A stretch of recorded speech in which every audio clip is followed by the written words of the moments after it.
এই নবীর মায়ায় যদি কিছু সময় দিতে পারো, আমার আল্লাহ এর চেয়ে আরো বড় কিছু তোমারে ভালো করে দিতে পারে।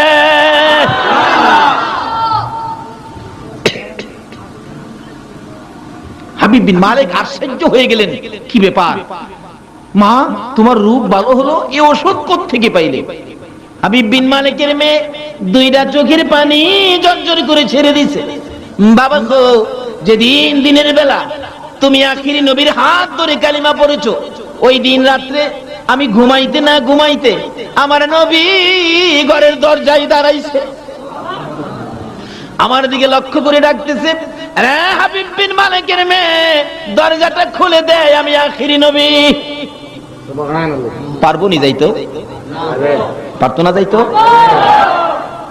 হাবিব বিন মালিকের মেয়ে বয়, আব্বু আমি দরজাটা খুলে দেখি একটা পূর্ণিমার চাঁদ উদয় হয়ে রয়েছে। আমার দিকে তাকাইয়া বলছে, হাবিব বিন মালিকের মেয়ে, তোর বাবা আজকে কালিমা পড়েছে, তুই কালিমাটা পড়বি নি? বাবা গো, আমি আর সইতে পারি না, সঙ্গে সঙ্গে কালিমাটুকুন পাঠ করলে আমি দেখি রে বাবা, এই কালিমাটা পড়ার সঙ্গে সঙ্গে আমার কুষ্ঠ রোগ ভালো হয়ে যায়। এই মন্ত্র যে নবী নিয়ে আসছে, এটাই তো রবিউল আউয়ালটা। তাহলে হাবিব বিন মালিক নবীর পক্ষে গেলে বিজয় হলো না পরাজয় হলো? মাত্র একজন সৈন্য নিয়ে গিয়ে 1 লক্ষ সৈন্যের সাথে বিজয় হলো নবীজির। কেন? নবীর পক্ষে আছে কে?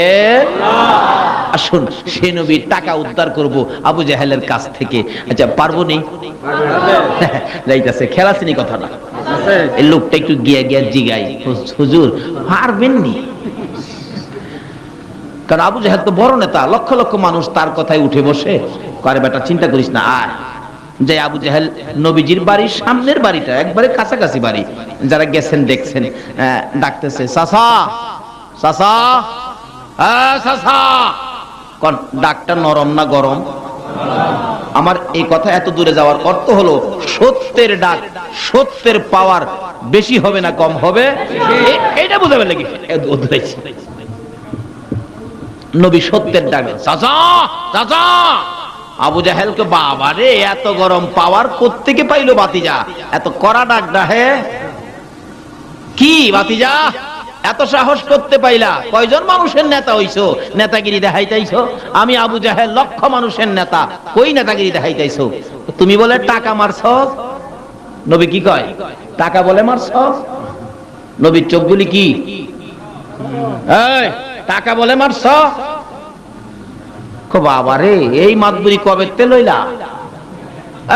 চাচা টাকা দিবা কিনা কো? দিবা না সাইজ করে লামু? আবু জাহেল কই, বাবা রে, এত সাহস কোত্থেকে পাইলা? আমি লক্ষ মানুষের নেতা, আমারে সাইজ করতে কঠিন। সঙ্গে সঙ্গে আমার আল্লাহ নবীর দুই পাশে দুইটা কুদরতি বাঘ বানায়া বসায় দিছে। এটা কি সুন্দরবনের বাঘ না কুদরতি বাঘ? আচ্ছা, সুন্দরবনের বাঘের চাইতে কুদরতি বাঘের পাওয়ার বেশি হবে না কম হবে? কত বেশি? কোনো হিসাব? আর কুদরতি পাওয়ার দেখেন না বাস্তবে। আসুন না, মুসা নবীর আমলের ঘটনা। মুসা নবীর আমলে জাদুর যুগ ছিল, জাদু। সকল জাদুগিররা মিল্লা কয় মুসা নবীরে দুর্বল করব জাদু দিয়া। মুসা নবী রবিবার দিন যায়েন বেড়া হইলে রেলওয়ার মাঠে। মুসা নবী কো না গেলেও তো তাদের কাছে দুর্বল মুখ। মুসা নবী মাঠও যাইবার আগেই জাদুগিররা পাট দিয়া সাপ বানায়া সারা মাঠ ধরে লেছে। উদার সাপ, যেদিকে চাইবেন খালি বড় বড় সাপ। মুসা নবী যায় দেখে সাপ, খালি সাপ, খালি সাপ। মুসা নবী কয়, আল্লাহ গো, কি রে মুসা, খালি সাপ, আমার ভয় করতেছে। যেই সাপ দেখা যাগো, আচ্ছা 2-4-5 লাখ সাপ যদি বড় বড় এখানটা ডুহে থাকবেন কেউ হেন? ওনার নবীর কথা মন থাকতো না।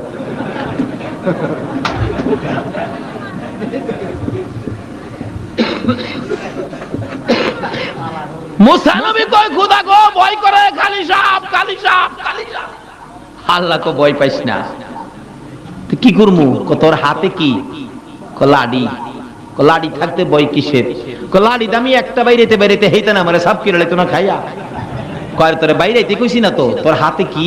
লাডি। তো লাডিটা ছাইরা দে। দুই লাইনে বাড়ি দিবে, বাড়ির দরকার নাই, ছাইরা দে লাডি। মুসা নবী কয় আমি হাতের তে লাডিটা ছাড়তে দিরি, আল্লাহ রাব্বুল আলামিন এই লাঠিটারে একটা কুদরতি সাপ বানাইতে দেরি হয় নাই। লাঠি কুদরতি সাপ, এত বড় সাপ হইছে, কিতাব বলেন সাপের দুইটা ঠোঁট, তো একটা ঠোঁট জমিনে আর একটা ঠোঁট আকাশে। একটা টান দিয়া যা সাপ জাদুগিররা বানাইছেন, কুদরতি সাপে এক টানে সব খাইলেছে। সব পেট থুইয়া কয় ও জাদুগিররা আমলো তোরা, তাহলে বুঝা গেল হেরারেও খাইবার জায়গা। আচ্ছা, মুসা নবীর কুদরতি সাপের এত পাওয়ার, যেই নবী না হইলে মুসাও হইতো না। এই নবীর পাশে কুদরতি বাঘ পাওয়ারের চেয়ে বেশি হয়েছে কিনা বলুন তো ভাই সাহেব। আমি কি কথাগুলো বুঝাইতে পারতেছি? আল্লাহ তুমি আমাদের সকলকে বুঝ দাও, এ নবীর পক্ষে রবিউল আউয়ালে কবুল করো, সকলে বলুন আমিন। এবার দেখা গেল বাঘ দুইটা কুদরতি বাঘ, তো চাইছে, চাইয়া ডাহে আবু জাহেল তাহা দিবি না পেটের ভিতরে যাইবি? বাঘ দেখতে কার মাথা গরম না হইব? আবু জাহেল কয় সর্বনাশ, উৎক্ষণ দেখলাম বাতিজা খালি খালি, অহন্দি বাঘ দুইটা। আচ্ছা, আবু জাহেলের দিকে যে বাঘে চাইছে, চোখগুলি কি সাদা না লাল? কেমন দেখতে লাল হইব? এই লাল করতে এত চেষ্টা করি, পারি না আমরা। পারুম কেমনে? এটা তো আল্লাহর কুদরতি। আবু জাহেল একটা দৌড় মাইরা ঘরে ঢুকছে, ঢুকে কয় ভাতিজা বাবা, এতে কুদরতি বাঘের পাওয়ার বেশি হবে না কম হবে? কত বেশি? কোন হিসাব নাই। আর কুদরতি পাওয়ার দেখেন না বাস্তবে। আসুন না, মুসা নবীর আমলের ঘটনা। মুসা নবীর আমলে জাদুর যুগ ছিল, জাদু। সকল জাদুগিররা মিল্লা কয় মুসা নবীরে দুর্বল করব জাদু দিয়া। মুসা নবী রবিবার দিন যায়েন বেড়া হইলে রেলওয়ার মাঠে। মুসা নবী না গেলেও তো তাদের কাছে দুর্বল মুখ। মুসা নবী মাঠও যাইবার আগেই জাদুগিররা পাট দিয়া সাপ বানায়া সারা মাঠ ধরে লেছে। উদার সাপ, যেদিকে চাইবেন খালি বড় বড় সাপ। মুসা নবী যাইয়া দেখে সাপ, খালি সাপ, খালি সাপ। মুসা নবী কয় আল্লাহ গো, কিরে মুসা, খালি সাপ, আমার ভয় করতেছে। যেই সাপ দেখা যাগো, আচ্ছা 2-4-5 লাখ সাপ যদি বড় বড় এখানটা ডুহে থাকবেন কেউ হেন? ওনার নবীর কথা মন থাকতো না।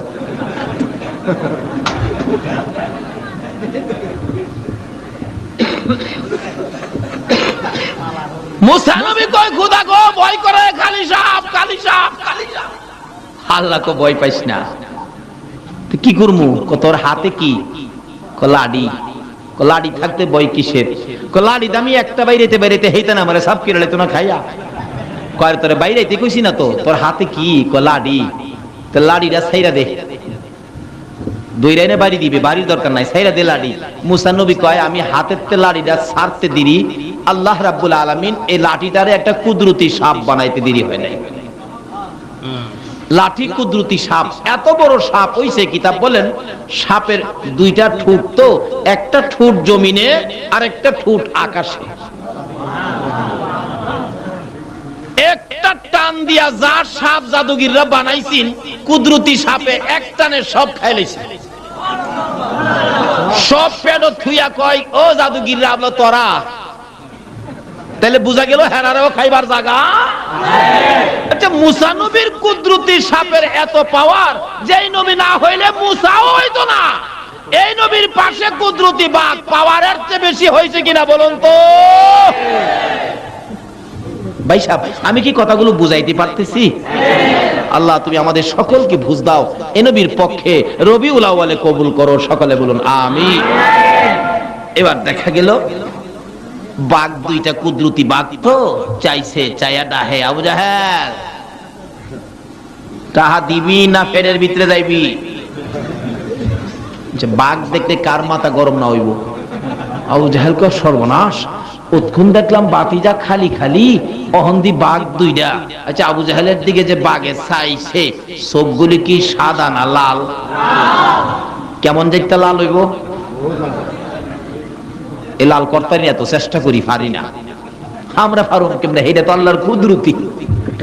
আবু জাহেল একটা দৌড় মেরে ঘরে ঢুকছে, ঢুকে তো ভাতিজা বাবা অন বাবাটা, হ্যাঁ বাবা তোমার বাঘ থামাও, বাঘ থামাও, টাকা ওলা বেটা বাঘ বিচারে। আচ্ছা কোন তো বাঘ কি হেলা লেগেছে, জাল লেগেছে, হেলা দেখলেই হয়। সঙ্গে সঙ্গে টাকার পুটলা ঢিল মেরে ফালাই দিয়া দরজা লাগাই লাইছে। আল্লাহ কয় কুদরতি বাঘের সামনে দরজা লাগায় বাস পারবি? টাকা দিলে আমার নবী রওনা হয়। এবার জিগাইতেছে বাড়া টাকা পাইছস? হুজুর এমনি টাকা আদায় করতে পারবেন আবু জাহেলের আমি ভাবি নাই। আল্লাহ কয় সত্যের পক্ষে আছি আমি আল্লাহ। বলুন সত্যের পক্ষে কে আছে? তাই বলছিলাম সত্যের পক্ষে মানুষ না থাকলেও সত্য দুর্বল নয়, সত্যের পক্ষে থাকেন আল্লাহ। তাই বলছিলাম আজকে আমরা রবিউল আউয়াল উপলক্ষে যে আলোচনা শুনবো, যে আয়োজন করেছেন কোরআন হাদিসের পক্ষে, এই আলোচনায় আমরা শরীক হয়েছি। যারা এখানে বসছি, নবী বলছে এই জায়গাটা বেহেশতের বাগান। আমার এই কথাটাই ছিল ভাই সাহেব, এইটার থেকে গেছে গা 1.5 ঘন্টা। তাই আমার নবীর কথা সত্য না মিথ্যা? নবী বলছে এটা বেহেশতের বাগান। যদি নবীর কথা সত্য হয়, আপনারা কোথায় বসে আছেন? হায় হায় কয় কি রে, আপনারা বেহেশতের বাগানে বসেন। অনেকে কইবে হুজুর কোন কি, ভালো কাজ তো জীবনে বেশি একটা করি নাই, বেহেশতের বাগানে আই বললাম যে এত সহজে। আসলে আমরা যেই নবীর উম্মত, এই নবীর উম্মত বেহেশতের বাগানে যাইবো, এটা কোনো ব্যাপার হই না। কারণ আমরা নবী না হইলে কি বেহেশত হইতো?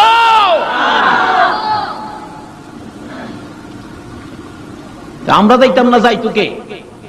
অনেকে কি হুজুর ভালো কাজ যে নবীর উম্মত বেহেশত যাইতেন না, যাইতেন না কই? শুধু কি তাই? আদম থেকে ঈসা নবী পর্যন্ত সকল নবী রাসূলের জীবনী খুলে দেখেন, কোন নবীর উম্মতের জন্য বেহেশতের দরজা খোলা থাকে না। কিন্তু আমরা যে নবীর উম্মত, মাত্র বাগানো আইছেন, এটা শেষ না তো। আমরা যে নবীর উম্মত, যে নবী এই চাঁদের দুনিয়াতে আইছে, এই নবীর উম্মতের জন্য প্রত্যেক বৎসর 12 মাসের মধ্যে একটা মাস জান্নাতের দরজাগুলি খোলা থাকে, জাহান্নামের দরজা বন্ধ। এমন কি জান্নাতের দরজা খোলা, জাহান্নামের দরজা বন্ধ, শেষ নাই তো। এই মাসে নেকি লেখার দায়িত্ব ফেরেশতাদেরকে দেয় না, আমার আল্লাহ নিজে লেখে। বলুন তো এই মাসটা কোনটা? রমজান মাস। জান্নাতের দরজা খোলা। এরপরও এইটা তো শেষ না। আমার নবী কয় যেদিন মেরাজের সফরে গেছিলেন নবী মেরাজে? স্বপ্নে গেছিলেন না বাস্তবে? আপনারা কি স্বপ্নের পক্ষে না বাস্তবের পক্ষে? বাস কোরআন শরীফে বাস্তবের কথা বলছে, তাই আমরা কোরআন মানি। কি বলেন? আমরা কি কোরআন মানি? আমরা নবীর হাদিস মানি। এবার নবী তো বাস্তবে গেলেন, রাসূল বলেন আমি যাইয়া সবকিছু দেখছি, আল্লাহকেও দেখলাম। কাকে দেখছে? আল্লাহকে দেখা সাধারণ কথা না। মুসা নবী চিল্লাইতো খুব, রাব্বি আরিনি, রাব্বি আরিনি, আল্লাহ আমি তোমারে দেখতাম। আল্লাহ কয় লাম তারানি, পারতি না রে মুসা, এই ক্ষমতা তোর হইছে না। কইতে পারি কি না পারি তুমি কইলে খালি কেউ পারতাম না, দেখা দিয়া দেখো না পারি কিনা। মুসা নবী একটু কথাবার্তা বেশি কইছে। আল্লাহ কতে যা তুর পাহাড়ও যা, দেখা দিমু। তুর পাহাড়ে সকাল বেলা গিয়ে হাত মুখ দিয়ে বই দিছে। একটু পরে পরে আকাশের পায় চাঁদ দেখতো। আল্লাহ ছায়া দেখুন লাগতো না, দেখা দিতেছি রাখ। একটু পরে আমার আল্লাহ 70,000 নূরের পর্দার ভিতর থেকে একটা পর্দা মাত্র উড়াইছে। বাকি পর্দার ফাঁকেদা সুইয়ের মাথা পরিমাণ ছিদ্র দিয়া নূরের তাজাল্লি তুর পাহাড়ও মারছে। মুসা বেহুশ, পাহাড় পুইরা, পাথর পুইরা ছাই হইতাছে।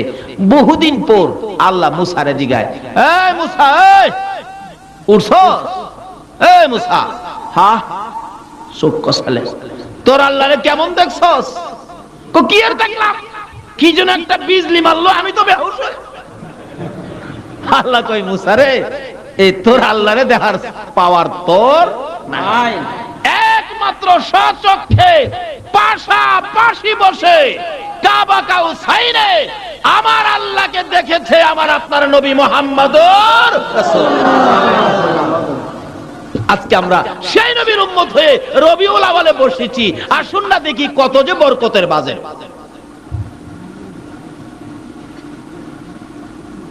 মনোজাত কয়টাই হবে?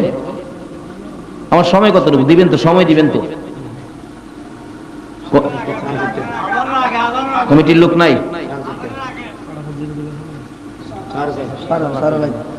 4:30 না, 4টা পর্যন্ত যাই, কারণ 1:30টায় শুরু করছি, 4টায় গেলে 2.5 ঘন্টা ওয়াজ করলে জীবন বাঁচত না। তবে এই সাদে একটু বেশি করি কেড়ে আধা ঘন্টা, এটা নবীর আগমনের চাঁদ, এটা ঈদে মিলাদুন নবীর চাঁদ, এটা খুশির চাঁদ। কি বলেন? এটা খুশির চাঁদ। আপনারা কি খুশি না? দেখেন না কি খুশির চাঁদ। সামনে আইসা গেছি আমি, আর বেশি একটা যাইতেছি না, লম্বা হইতেছি না, সামনে আইসা গেছি। যাই হোক, মুসা নবী কই, খোদা গো, পারলাম না তোমারে দেখতাম, কিন্তু আমার আপনার নবী সরাসরি আল্লাহকে দেখেছেন। একবার আল্লাহ বলেন, বন্ধু গো, আমারে দেখছো, আমার জান্নাত গুলি দেখবা না? নবীকে, খোদা গো, দেখবো তো জান্নাত। জান্নাত দেখতে গেলে নবী বলেন, জান্নাতের বারিন্দার মধ্যে একটা জান্নাতের বারিন্দায় দেখি ইদ্রিস নবী ঘোরাঘুরি করতেছে। নবী জিজ্ঞাসা, ইদ্রিস তুমি জান্নাতের বারিন্দায়? ইদ্রিস নবী কয়, হুজুর আমি পানি খেতে আইছিলাম, পানি। ইদ্রিস নবী কয়, হুজুর জান্নাতের পানি যে কত মজা, কি কবু হুজুর আপনারে, একটু যদি খাইতেন। আমার নবীরে কয়, জান্নাতের পানি মজা, খাইতো বলে। আচ্ছা, নবী না হইলে কি জান্নাত হইতো? পানি হইতো? মামুর বাড়ির কিচ্ছা বলে মার কাছে ক। আমার নবী হাসে, আরে হেইটা তুমি কই না, আমার খাউন লাগতো না, তুমি খাইছো, মজা লাগে? হুজুর খুব মজা, নিয়ত করছি কিয়ামত পর্যন্ত পানিই খাবো, মাগার বাইরবো না। রাসূল কয়, ইদ্রিস খালি পানি খাই থাকে, বেহেশতের ভিতরে আরো মজার খাউন আছে। তাহলে বোঝা গেল নবী ভিতরের খবরও। আর ইদ্রিস নবী হুদা কি একটা বাচ্চা কইতারে হগলে কয় না। ইদ্রিস নবী হুদা বেহেশতের পানির খবর জানে, আমার নবী বেহেশতের হগল খাউনের খবর। ইদ্রিস নবী, হুজুর পানি মজা। রাসূল কারে খালি পানি মজা হইতো কেন? সবই মজা, ভিতরে অন্য খাউন যায়, খাও না। ইদ্রিস নবী হাসে আর কে, হুজুর কেমনে খামু? ওই যে দেখেন বেহেশতের গেটও লেখা আছে, আখিরি নবী উম্মত নিয়া না আসা পর্যন্ত কারোর জন্য বেহেশতের দরজা। আজকে আমরা সেই নবীর উম্মত। রবিউল আউয়াল চাঁদে এই মাহফিলে সারা রাত কাটিয়েছি, নিশ্চয়ই আমাদের বরকতের বাজেট হয়েছে। সেই বরকতের বাজেট পাওয়ার জন্য এই রাত পর্যন্ত যে আল্লাহ আকাশের অবস্থা ভালো রাইখা এই পরিবেশ করে ঈদে মিলাদুন নবীর আলোচনা শোনার জন্য নবীর পক্ষে যে আল্লাহ এতক্ষণ পর্যন্ত কবুল করেছেন, সে আল্লাহর শুকর আদায় করে সকলে একবার বলুন আলহামদুলিল্লাহ। তাহলে এবার আসুন, আল্লাহর শুকর আদায় করেছি, এবার আলোচনায় চলে যাই। আমি পবিত্র কোরআন শরীফ থেকে সর্বপ্রথম তেলাওয়াত করেছি, কুল্লু নাফসিন যায়িকাতুল মাউত। আল্লাহর কোরআনে আল্লাহ বলছে, সকল প্রাণী একদিন মৃত্যুবরণ করবেন না? রাজি না জমুন? আল্লাহ বলছে মৃত্যুবরণ করবেন, আপনারা রাজি না হইয়াও কোনো লাভ লাভ যখন নাই, তাহলে রাজি হয়ে যাইগা। আল্লাহর কথা সত্য, হগলেরই একদিন মরতে হবে কিনা? বিশ্বাস না করলে পিছনে তাকান না। এই দেশে আগে যারা আইছিল আমরার আগে, এরা কিন্তু নাই। আগে যারা আইছিল হেরা কি? আর আমরা যারা আছি, আমরাও যাওয়ার ভাও হয়ে গেছে। এই দেশ থেকে যাওয়ার পাসপোর্ট ভিসা হগলের হয়ে গেছে, প্রত্যেকের ভিসা হয়ে গেছে, খালি বাকি রয়েছে ফ্লাইট ডেট। ফ্লাইট ডেট কবে জানি কোন দিনকার ফ্লাইট, মসজিদের কোণার থেকে উঠানে নাই মাজা। নিজের আত্মীয় স্বজনরা বড়ি পাতার গোসল করাইয়া, সাদা কাপড় পরাইয়া, আতর সুরমা লাগাইয়া এই ফ্লাইটে উঠাবে, চারজনে কাঁধে লইব, কবরে নামায়া দেব, আর জীবনে বাড়িতে আসতে পারবেন না। হয়তো কিছু যুবক পোলাপান কইব, হুজুর এখনই আমরা জামুগা, মই মুরব্বীরা গেলে সিরিয়াল পাইলে নে জামু। আচ্ছা, সিরিয়াল কার কবে এটা কি কেউ বলতে পারেন? মুরব্বী গেলে আপনি যাইবেন এমন গ্যারান্টি আছে? বাস্তবে আসুন, অনেক সময় বুঝানোর জন্য বলি, আমার বড় ভাই, আম্মা আব্বা জীবিত ছিলেন, আমার বড় ভাই ছোট্ট ছোট্ট 5টা বাচ্চা, হঠাৎ স্ট্রোক করছে। বাড়িতে ছিলাম ওই দিন, আসার মাছ ছিল, দৌড়ায় গিয়ে আনজায় ধরলাম, বাইকে হসপিটালে নিব। এভাবে ধরে ঘর থেকে বাহির করতেছি, একটু পরে দেখি আমার এই হাতের মধ্যে মাথাটা ছাইরা দিছে। এতে ভাবলাম ভাই নাই, বড় ভাই তো এত সহজে কিভাবে বিদায় দিব, সহ্য করতে পারতেছি না, কাউরে বলিও না ভাই যে নাই। হগলিত করতে তাড়াতাড়ি তাড়াতাড়ি ডাক্তারের কাছে নিয়ে যান। ডাক্তারের কাছে পাঠাইলে ডাক্তার দেখাই কয়, হুজুর আপনার ভাই তো নাই, চোখে পানি রাখতে পারি না। ডাক্তার সাহেব যেই সহজে আমারে বুঝাইলেন, তার যে 5টা বাচ্চা, সকলের ছোট্ট বাচ্চাটার বয়স ছিল 11 মাস। এই বাচ্চাদেরকে আমি কিভাবে বুঝাবো? লাশের সাথে বাড়িতে আসি নাই, বাচ্চাদের অবস্থা সহ্য করতে পারবো না। কাপড় টাপড় নিয়ে বাড়িতে আসলাম। আসার পরে দেখি কি যে করুণ দৃশ্য, বলা যায় না। এখনো এই কাহিনী আমার বাড়িতে 4 দিন 5 দিন পর পর বাড়িতে গেলে আমার ছেলেটা দেখলে দৌড়ে আসে, আব্বু আইতেছে, আব্বু আইতেছে। এরকম করে না বাচ্চারা? আব্বু আইতেছে। আমার ভাতিজাগুলো ছোট্ট ছোট্ট দৌড়ে আসে, আইসা সামনে দাঁড়ায়, কিচ্ছু কয় না। মাথায় হাত দিলাম, বাবা কেন আসছো, কি দরকার, কি লাগবে বলো। কিচ্ছু কয় না, মাথা নিচে দিয়ে দাঁড়ায় রয়েছে। অবশেষে তাকায়া দেখি মাথার নিচে ঠিক, কিন্তু চোখ থেকে বৃষ্টির ফোঁটার মতো পানি পড়তেছে। জিজ্ঞেস করি, বাবা কেন কান্দো, কি লাগবে বলো, আমি তো বেঁচে আছি, যা লাগে তোমাদের তা তো আমি দেব। অবশেষে বাচ্চারা কান্দে আর জবাব দেন, চাচা আপনি 2 দিন 3 দিন পর পর বাড়িতে আসেন, আমরা আব্বু কি আর আসবেন? ये हम सब मुसाफिर है, वही आखिर ठिकाना, कोई आगे रवाना है, कोई पीछे रवाना। কার ঘাটে জানি কোন দিন কার বিমান আইসা নাইমা যায় নেওয়ার জন্য। বলুন তো এই সময়টা আমাদের আসবে কিনা? তাহলে আল্লাহর কোরআনে আল্লাহ বলছে, কুল্লু নাফসিন যায়িকাতুল মাউত, সকল প্রাণী তোমরা একদিন মরে যাবে, তবে মরার আগে কিছু করো। কি করবা? তোমরা আমার ইবাদত করো, কারণ তোমাদেরকে বানাইছি আমার ইবাদতের জন্য। এখন ইবাদত কার কথাই করবেন? আমাদের দেশে ইসলাম লয়া দলাদলি আছে না? আল্লাহ কোন কার কবি সব বাদ। ওমাই ইউতির রাসূল ফাকাদ আতাল্লাহ, তোমরা আমার রাসূলের কথা মাইন্না কিছু করো। কোন রাসূল? লাউলা কালামা খলাকতুল আফলাক, যেই নবী না হইলে জগৎ হইতো না। সুবহানাল্লাহ। কোন নবী? মা আমেনা বলেন, রবিউল আউয়ালের চাঁদ আকাশে উদিত হয়, চাঁদের প্রথম থেকে আমি আমেনার কাছে খবর আসতে শুরু করেছে। আয়েশা কে যেন আমারে ডাকে, আমেনা গো তোমার ভাগ্য ভালো গো, তুমি রাহমাতাল লিল আলামিনের মা হইতেছো। আমেনা কই মা হইতেছি, খালি কয় মা হইলে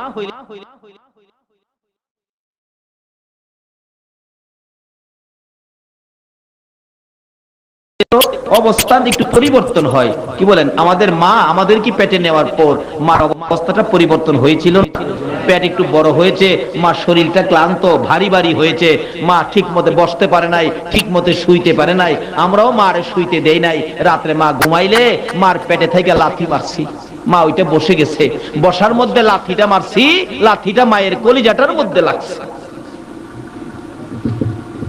আমেনা বলেন, এমন কোন কষ্ট আমি আমেনা কোনদিন পাই নাই। বাচ্চা হবে, সন্তান হবে, আমি তো বুঝতে পারি না ব্যাপারটা কি। কই সন্তান বুঝিত না, খালি কয় সন্তান হবে, যে সন্তানের নাম হবে রাহমাতাল লিল আলামিন। তাহলে বুঝা গেল সন্তান। আমার আপনার নবী দুনিয়াতে আসার আগে নবীর নামের খবর আইছে। কি বলেন, ঠিক কিনা? তাহলে এই নবীর নাম কি নবীর মা রাখছে? নবীর দাদাই রাখছে? নবীর দাদি রাখছে? চাচাই রাখছে? অহন তো আমরা নাম রাখি, মাশাআল্লাহ। বাতিজা হইছে পরে চাচা দৌড়ে গেছে, হ্যাঁ বাতিজা বলছে নামটা রাখুম আমি ইচ্ছা করে। দাদা কয় তুই কি নাম রাখতে? আমি ইমাম সাহেব হুজুরের কাছে নামটা রাখুম, আমার নাতি হইছে। যা জিগা ইমাম সাহেব, হুজুর আমার নাতি হইছে, একটা নাম রেখা দেন। ইমাম সাহেব কয় চাচা আমরা নাম কি মানুষ পছন্দ করব? ওখানে বিজ্ঞানের যুগ, না বিজ্ঞান মানি না, নাতির নামটা আপনি রেখে দেন হুজুর, কোরআন শরীফ থেকে রাখেন। ইমাম সাহেব নাম রাখছে আব্দুর রহমান। বাড়িত নিয়া কয় কই গো বলার মা, আমার নাতির নাম কইলাম আব্দুর রহমান, ইমাম সাহেব রাখছে। সাসা ভাল দেখা রইছে, বাবা এটা একটা নাম লই আইছে, নাম দে এটা আগিলার নাম, ওখানে এই নামের বেল আছে। কইতে কোন নাম রাখবি বাবা? তোরা ওই রাখ, কি করবো, পোলার লগে পারে না। তো আমি বাতিজার নাম রাখছি রেঙ্কু। কি নামটা দেখেন না রাখছে, আছে না এই নাম? আমার নবীর আদর্শ এই নাম আছে? রেঙ্কু বলে, রেঙ্কু হাড়ে লাইব, এটা লইয়া যাইও না। আর যদি মাইয়া হয়, দাদি নাম রাখছে আয়েশা খাতুন, দাদি রাখছে। ফুফু আম্মা কই মায়ার যে কারবার, এই নামের বেল আছে। এখন আয়েশা খাতুন আগিলার নাম, কোথায় মায়া থাক, তোর নাম তোরই রাখ, আমি আর কইতাম না। আমি তো নাম রাখছি পিঙ্কি। আছে না? মেয়ের নাম রাখলো পিঙ্কি, পুলার নাম রাখলো রেঙ্কু। কোন তো আমার নবীর নাম কে রাখছে? আরে জোরে কোন কে রাখছে? লকবটা কি দিল? রাহমাতাল লিল সকল সৃষ্টির জন্য যিনি। কত রহমত! আল্লাহ বলেন আমি সব রহমতের দুয়ার খুলে যা রহমত দেওয়া দরকার সকল রহমত হলো নবী মুহাম্মদুর রাসূলুল্লাহ। ভাই সাহেব, কথাগুলি কি বুঝাইতে পারতেছি? এই নবীর পক্ষে থাকলে লাভ হবে না লস হবে? কি লাভ হবে? এই তো সামনে এসে পড়ছে। মা আমেনা বলেন রবিউল আউয়ালের চাঁদ উদিত হলো, একদিন যায়, 2 দিন যায়, 3 দিন যায়, খালি এই খবর আমি আমেনা পাই।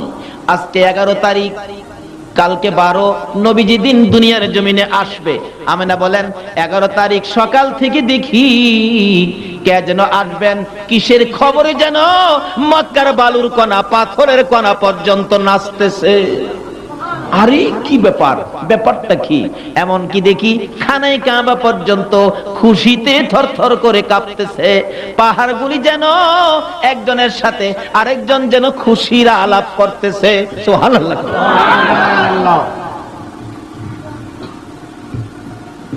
এইভাবে আমেনা বলেন আমি দেখেছি যে নবীর কথা মানার জন্য কোরআন শরীফে আমার আল্লাহ বলেছে যার উসিলায় কুল কায়নাত বানাইছে। নবীর আগমনে মক্কা নগরীতে আনন্দের ঢেউ উঠে গেছে। রাত্র দিন যেন কেমন খুশি খুশি, রাত্রে খুশির ঠেলায় ডাকতেছে, মাবুদ তোমার বন্ধু বুঝি দুনিয়ায় আসবে গো। আমি রাত্র তোমার কাছে দরখাস্ত করলাম, তোমার বন্ধুকে রাত্রের বেলা দিও, আমি রাত্র যেন গর্ব করতে পারি আমার ভাগ্য ভালো। আখির নবী, সব যিনি যার উসিলায় সৃষ্টি হয়েছে সেই নবী রাত্রের বেলা দুনিয়াতে আসছে, আমি যেন গর্ব করতে পারি। দিনে কয় মাবুদ রাইতের কথা শুইনো না, হ্যাঁ কাইল্লা, হ্যাঁ কি? আর কালা চিনেন না? আচ্ছা কালাও যদি নবীরে ভালোবাসা দেয় তাহলে আল্লাহর কাছে কালা কি বালা? আল্লাহর কাছে কালা কয় না, কয় না বাঙালি? কালাও যদি নবীরে ভালোবাসে আল্লাহর কাছে কালাও বালা।